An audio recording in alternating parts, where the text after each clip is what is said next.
Good morning. It's good to be back home. As Pastor Anthony said, I was confirmed here, grew up here. Bev and Tim are my parents. And when Pastor Anthony was talking about the liturgical dancers, my dad and I used to be in liturgical dance together. So if my dad can do it, you can do it too.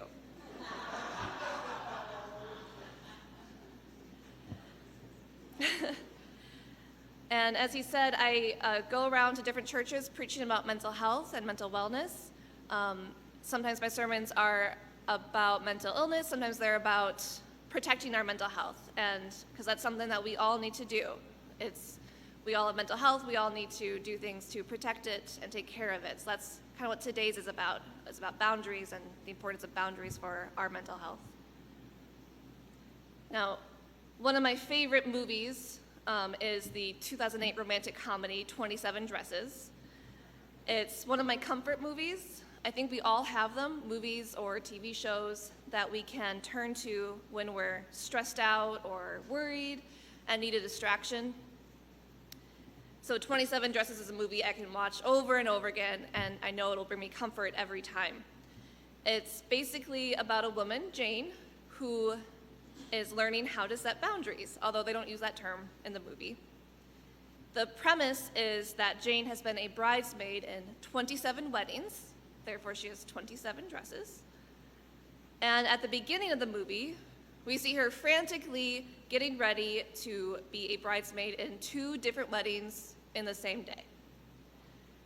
She accomplishes this by hiring a cab for the whole night to drive her back and forth between the venues, and she changes her dress and her accessories in the back of the cab. Both brides give speeches about how amazing Jane is, how she's the perfect bridesmaid, how she helps them with every part of the planning process and went above and beyond for them. Basically, how Jane doesn't have boundaries. So we know Jane doesn't have boundaries with her friends, and by boundaries, I mean, in this case, the ability to say no. The ability to tell someone, no, you won't do that for them, or no, you won't tolerate being treated that way. Jane never says no. She doesn't say no to her friends, or her family, or at work. She's in love with her boss, and yet she even agrees to plan her sister Tess's wedding when Tess gets engaged to that boss. And we see throughout the movie how these lack of boundaries wear on her. We see the mental and emotional toll it takes.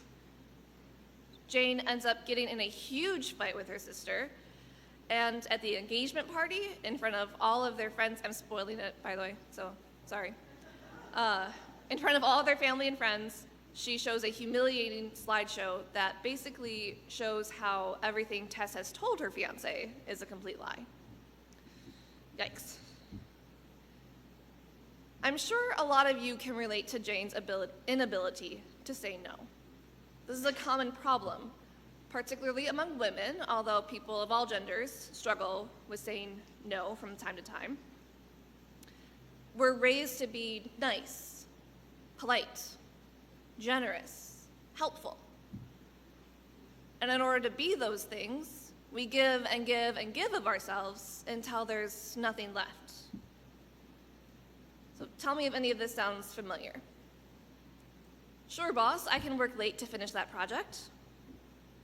Yes, Mrs. Smith, of course I'll bake 10 dozen cupcakes for tomorrow's bake sale. Yes, Pastor, I'd be honored to serve on that committee or volunteer with that ministry, even though I'm involved in 5 other things. Living this way with no boundaries is not sustainable, and it's not good for our mental health. Everybody has a breaking point, and the more we take care of others without taking care of ourselves, the more we say yes, even though we want to and should say no, the closer we get to that breaking point.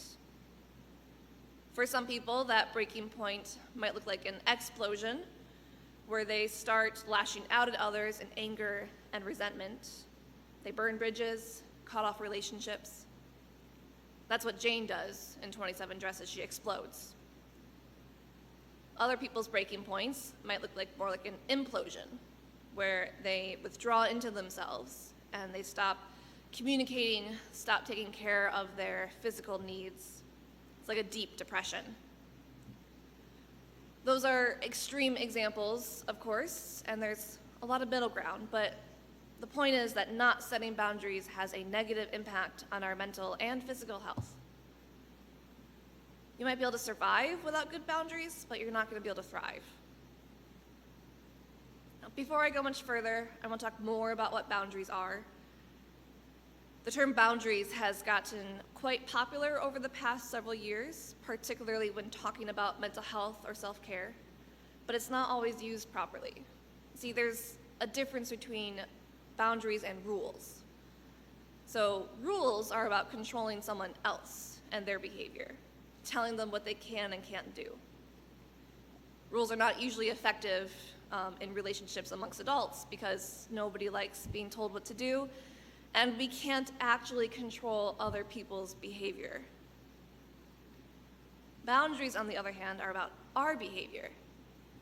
They're about how we will respond to certain situations, what we are and are not going to accept or tolerate.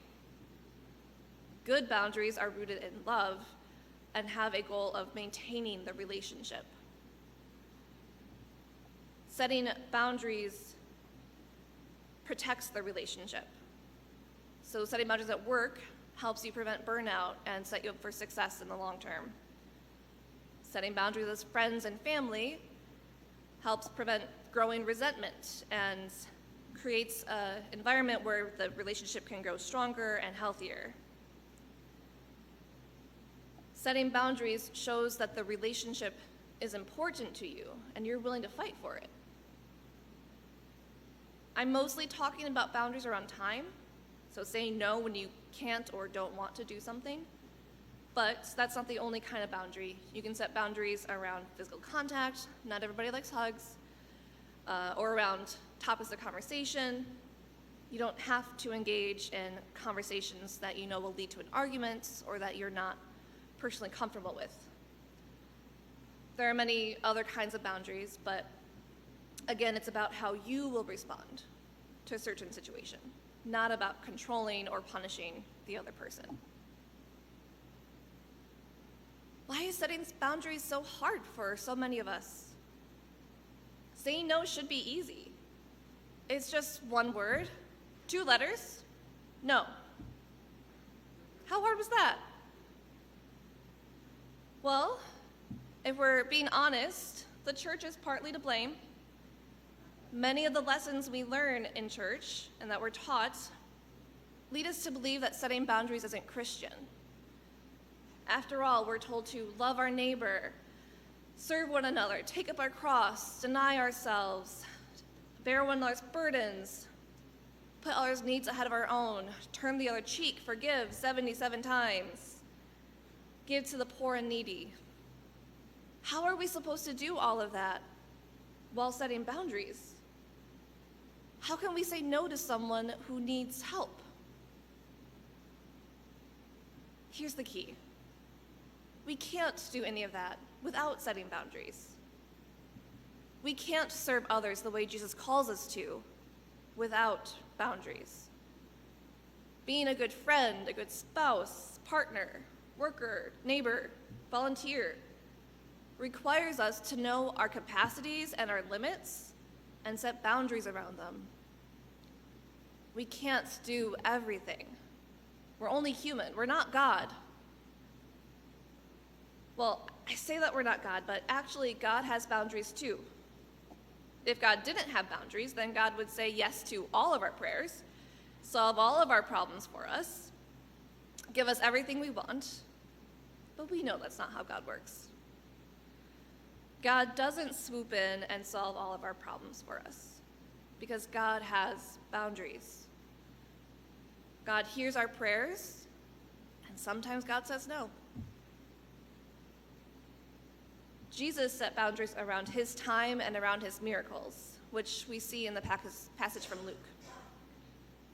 Jesus' boundary is that He is going to take time to pray alone, no matter what.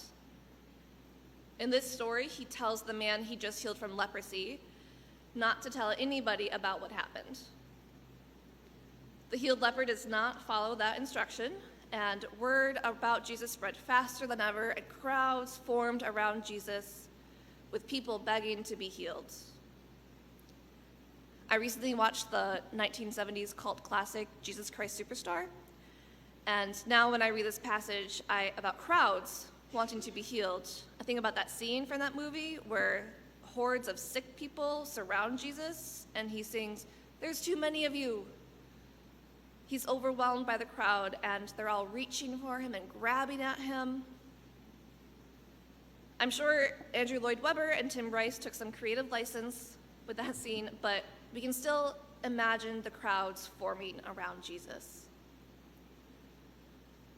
Maybe this is why he told the leper not to tell anyone. He knew he would become like a celebrity, and everybody would want something from him, making it harder to take time away to pray. Maybe he told the leper, hoping that the leper would help him keep that boundary. After all, there were people everywhere who needed healing. Jesus could have easily spent all day, every day, teaching and healing and performing miracles, but he didn't. Verse 16 says, he would slip away to deserted places and pray. The needs of the crowds never ended. There were always more people to feed, more people to heal, more lessons to teach, more miracles to perform. But Jesus had needs too, and he knew the importance of tending to them. He set boundaries around his time and did not spend all day, every day, helping others. He took time to stop working and take care of himself. Now, the leper didn't honor Jesus' instruction to keep the miracle a secret. Word got out, crowds formed, and Jesus' response was to continue taking care of himself. He did not budge on his boundaries. He couldn't control what the leper or anyone else did, but he controlled how he responded to them. And rather than overextending himself by working harder and longer, he continued to make time for his own needs, including his need to be alone and pray. Now, this detail isn't included in Scripture, but Jesus must have had to say no to people. Think about it.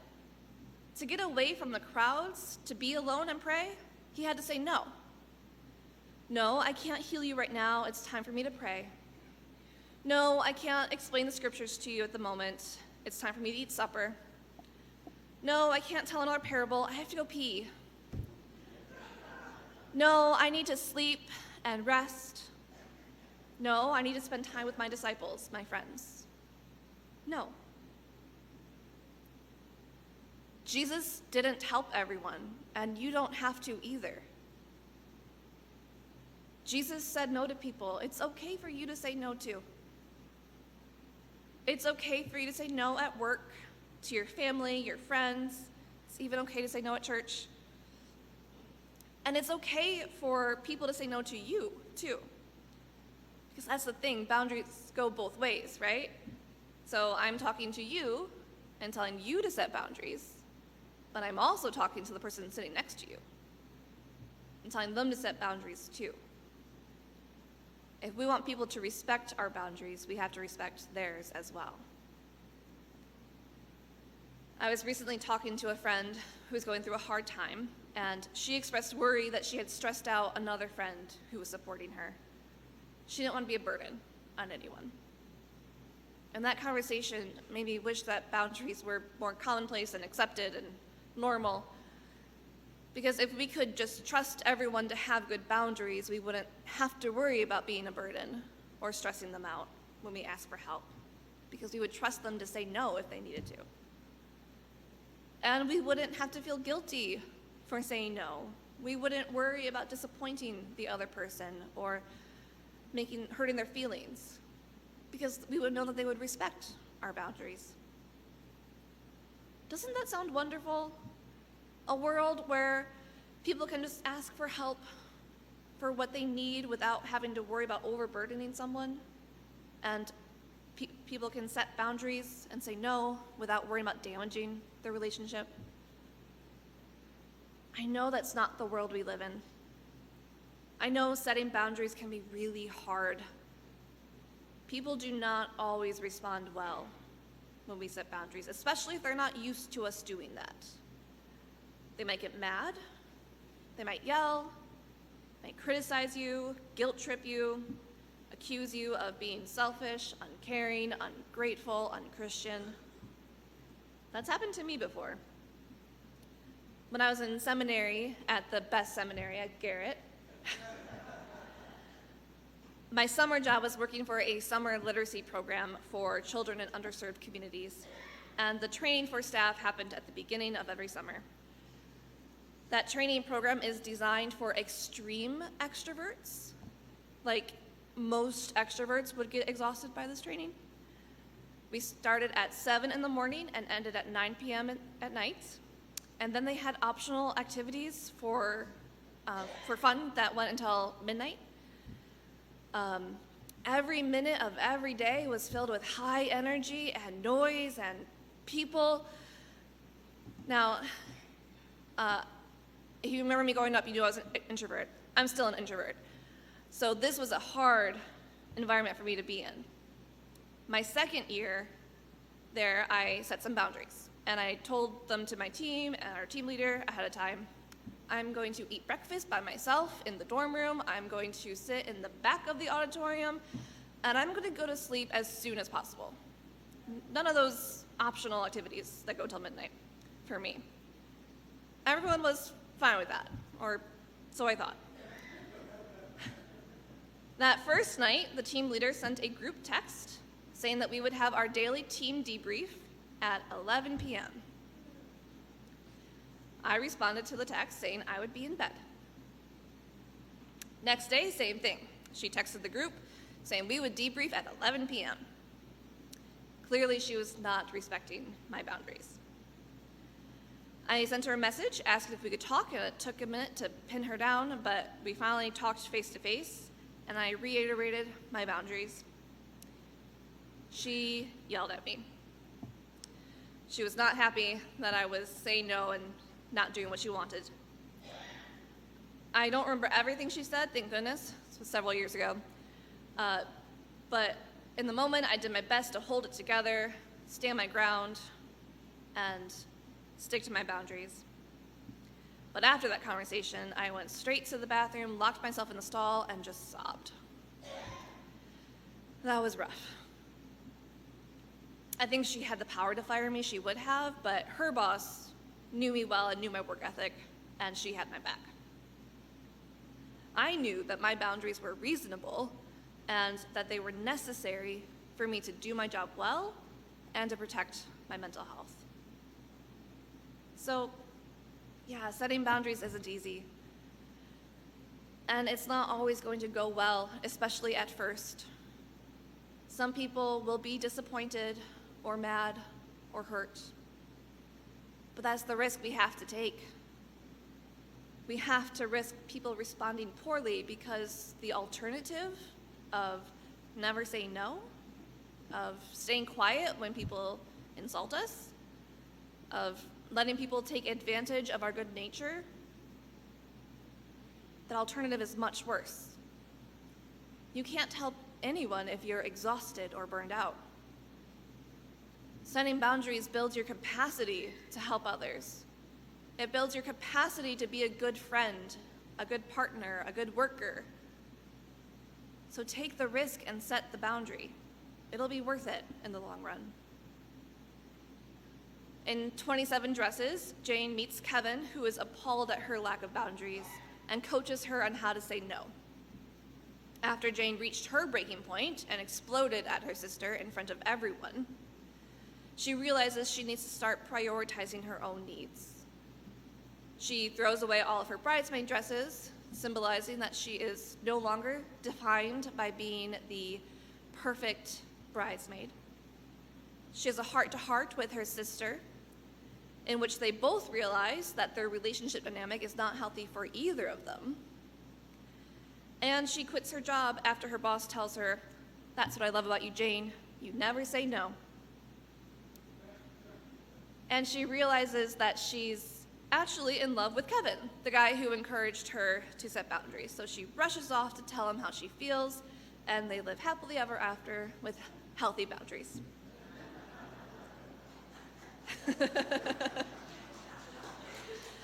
I know it wouldn't make a good movie, but I really wish Jane had learned how to say no before she blew everything up. "No, boss, I won't pick up your dry cleaning." "No, Tess, I'm not comfortable with you dating my boss." She would have saved herself and her family a lot of pain and heartbreak. We have an opportunity to make a different choice. We can choose to set boundaries with confidence, knowing that Jesus had boundaries too. We're not going to do it perfectly at first. Of course not, we're only human, but it'll get better with practice. And the good news is that God's boundary includes boundless grace and endless love. God is not a snowplow parent who plows ahead and removes all of our problems and obstacles for us. But God does accompany us every step of the way, forgiving us every time we make a mistake, welcoming us back with open arms when we walk away for a time, and showering us with love, no matter what. So, as you embark on the task of setting boundaries, figuring out how you're going to respond to situations that are not acceptable to you, do so knowing that God's response will be to you to love you always. Amen.